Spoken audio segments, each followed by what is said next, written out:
وہ میت کہتی ہے، ماں اور باپ کہتے ہیں پروردگار میرا درجہ کیسے بلند ہوا؟ تو اللہ تعالیٰ فرماتا ہے کہ دنیا میں تو نے نیک اولاد چھوڑی ہے، جس نے آج تیرے لیے دعا کی ہے، تو ان کی دعا کی برکت سے آج میں نے تیرے درجات کو بلند کیا ہے۔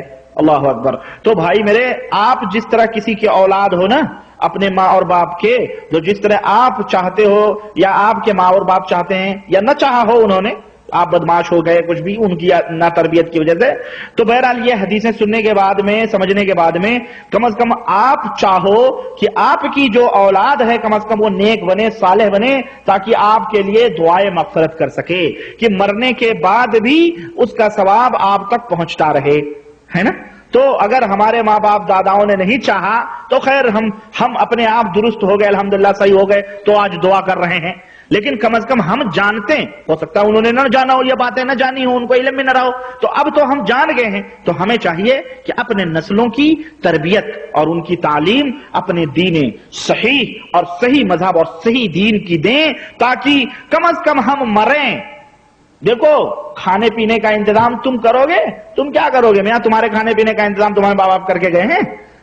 تمہارے ماں باپ تمہارا ٹکٹ کاٹ کے ویزا نکال کے دیے ہیں؟ یہ بتاؤ، سعودیہ کے لیے کس کی تقدیر میں کیا لکھا ہے کون جانتا ہے؟ ماں باپ جانتے تھے؟ ماں باپ گھاس چھلتے تھے اور ماں باپ کھیت جوتتے تھے، پتہ نہیں کیا کیا کر کے پیدا کیا انہوں نے، اور بڑے ہوئے ہم، وہ جانتے تھے کہ میرا بیٹا سعودیہ جائے گا یا یہ کرے گا؟ نہیں جانتے تھے وہ، لیکن اللہ تعالیٰ نے آپ کی تقدیر میں لکھا تھا اور آپ الحمدللہ یہاں پہنچے۔ تو کھانے پینے کا انتظام اللہ کے اوپر ہے، وَمِن دَابَّةٍ إِلَّا عَلَى اللَّهِ رِزْقُهَا، اللہ نے فرمایا ہے کوئی بھی چوپایا جو دنیا میں ہے اس کی روزی اللہ تبارک تعالیٰ کے ذمہ ہے، وہ اللہ تبارک تعالیٰ دیتا ہے اس کو روزی۔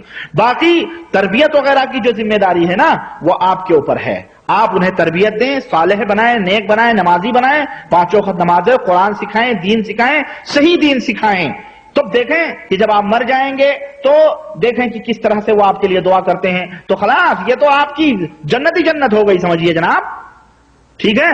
یہ نہیں کہ ماں باپ بچوں کو آپ نے عربی مدرسے میں ڈال کے علامہ بننے کے لیے چھوڑ دیا، بیچارے نیک بن رہے ہیں، اور تم بیٹھ کے شراب خانے میں شراب پیو، لوگوں سے جھگڑے کرو، پھڈے کرو، لوگوں کی غیبتیں کرو، چگلیاں کرو، محلے میں جھگڑے کرو، اور عورتیں بے پردہ ہو کر کے لوگوں سے باتیں کریں، گھومیں، اور اس طرح سے گلیوں کوچوں میں تمہارے خلاف لوگ بدبو اڑائیں، تمہیں برا بھلا کہیں، اور تمہارا بیٹا مدرسے میں پڑھ رہا ہو، عالم بن رہا ہو، نیک بن رہا ہو، اور اس کے بعد لوگوں کے مال غصب کرو، حرام خوری، اس طرح سے لوگوں کو گالی گلوچ بک بک کر کے تم پاپ کرو کہ چلو میرا بیٹا بخشوا لے گا۔ بعض جگہوں پہ ہمارے ہاں مشہور ہے، ہمارے ہاں دیہاتوں میں، گاؤں میں، بڑے شہروں میں بھی مشہور ہے کہ ایک حافظ 7 نسلوں کو بخشوائے گا۔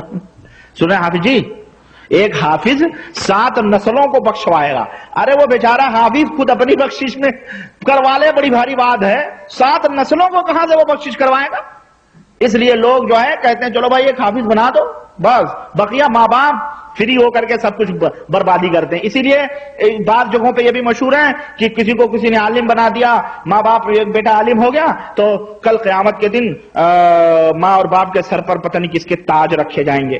ارے باعمل ماں اور باپ ہوں گے تب تاج رکھے جائیں گے، گھٹیا قسم کے ماں اور باپ ہوں گے تو تاج نہیں، انہیں تو جہنم میں جانا پڑے گا، بیٹا بھی نہیں بجا سکتا ہے۔ ہاں، اس دن قیامت کے دن کوئی کام نہیں آئے گا، سب اپنے اپنے اعمال کے حساب سے آئیں گے۔ سمجھ آئیے آپ کو؟ تو یہ نہیں سوچنا چاہیے بھائی۔ تو دعا کریں، آپ کا یہ فرض ہے، اور اپنی نسلوں کو صحیح بنائیں۔ دنیا بہت بربادی کی طرف جا رہی ہے، کم از کم ہم تو سدھر کر کے کم از کم اپنی نسلوں کو صحیح لائن پہ لائیں اور صحیح دین ان کو سکھائیں اور بتلائیں۔ اچھا جناب، سوال، فرض نماز کے بعد زور سے پہلے اللہ اکبر کہتے ہیں، اس کا ذکر کون سی حدیث سے ہے؟ فرض نماز کے بعد زور سے پہلے اللہ اکبر کہتے ہیں، اس کا ذکر کون سا؟ اچھا اللہ اکبر، جیسے سلام پھیرے السلام علیکم ورحمۃ اللہ، السلام علیکم ورحمۃ اللہ، تو اللہ اکبر۔ غالباً حضرت عبداللہ ابن عباس رضی اللہ عنہ یا حضرت انس رضی اللہ عنہما کی روایت ہے کہ ہم نماز کے ختم ہونے کو سمجھتے تھے اس وقت جب تکبیر بلند ہوتی تھی، ہاں، جب لوگ تکبیر کہتے تھے اور استغفر اللہ کہتے تھے، تو تکبیر کا لفظ ہے۔ بہرحال یہ کون سی حدیث میں ہے، بخاری میں ہے، مسلم میں، ترمذی میں، بہرحال اس کا علم تو مجھے نہیں ہے نا، لیکن یہ حدیث ہے اور صحیح حدیث ہے انشاءاللہ تبارک تعالیٰ۔ یہ کون سی حدیث میں ہے، یعنی کون سی کتاب میں ہے، یہ انشاءاللہ تعالیٰ میں بتاؤں گا کہ کس طرح سے زور سے تکبیر ہوتی تھی تو لوگ سمجھ جاتے تھے کہ نماز ختم ہو چکی ہے۔ تکبر کے بارے میں وضاحت کریں، کہتے ہیں کہ جس کے پاس ذرہ برابر بھی فخر ہوا اس کے اوپر جنت حرام ہے، کیا یہ صحیح ہے؟ وضاحت طلب